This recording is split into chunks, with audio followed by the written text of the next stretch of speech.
திருவண்ணாமலை அருணாசலேஸ்வரர் கோயிலில் தீப கொப்பரைக்கு சிறப்பு பூஜை செய்யப்பட்டு கொட்டும் மழையிலும் தீப கொப்பரை மலை உச்சிக்கு கொண்டு செல்லும் பணியில் கோவில் ஊழியர்கள் உள்ளிட்டவர்கள் ஈடுபட்டனர்.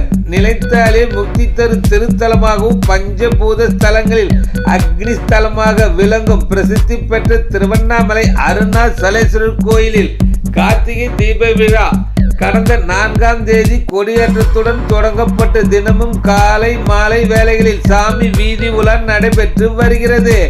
விழாவின் முக்கிய நிகழ்வான மகா தீபம் நாளை டிசம்பர் 13ஆம் தேதி பக்தர்களால் அண்ணாமலை என்று அழைக்கப்படும் 2668 அடி உயரம் கொண்ட மலை உச்சியில் மகா தீபம் ஏற்றப்பட உள்ளது.